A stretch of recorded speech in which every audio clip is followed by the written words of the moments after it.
This is Farm Journal's Margie Fisher. I'm with Brad Butke, one of our presenters here at the 2011 Corn College. Brad, this year you're teaching attendees about variable rate application, and really the foundation for that is creating zone management maps. What kind of advice, field experience are you able to teach them? Probably the most important thing is to realize that before a guy moves into a variable rate program, that they're going to need 4 to 6 years of collecting data so we can come up with a management zone. So to get a guy to get good calibrated yield maps, use things like soil test maps, soil line maps, maybe even remote sensing technology like NDVIs, either from an airplane, satellite, or ground-based sensors. Once we get that information, we can stack it on top of one another and really work at redefining management zones. Here at CropTech, we work with zones based mainly on soil type. So here in Illinois, we've got excellent soils data. We can use that as the basis of our zones, overlay maps like NDVI and yield maps to refine those zones down to 3 to 7 acres.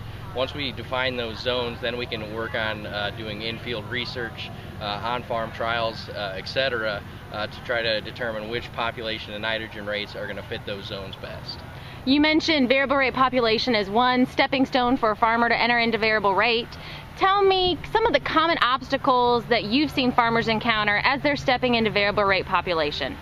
Probably the biggest hurdle, like I said earlier, is coming up with management zones. Once we get those zones established, it really isn't that much work to try to define what rates to put where. So the biggest workload, I guess, either with population or nitrogen, is getting those zones established and understanding how your field's responding to them. And when it comes to nitrogen, equipping your toolbar to do variable rate, there's a lot of new technologies. What's some common advice you're giving farmers if they're looking to enter into that?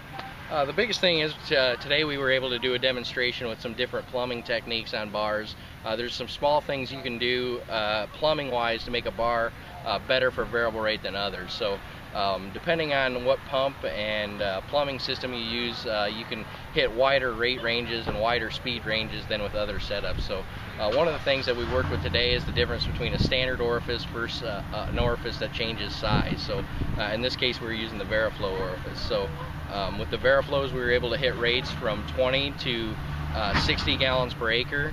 With our single orifice we were only able to hit 50 or 60 gallon rates on our demonstration today. So realizing that there's some limitations plumbing wise, not only with the technology but the actual physical plumbing itself that can limit a bar when it comes to variable rate application. Thanks, Brad.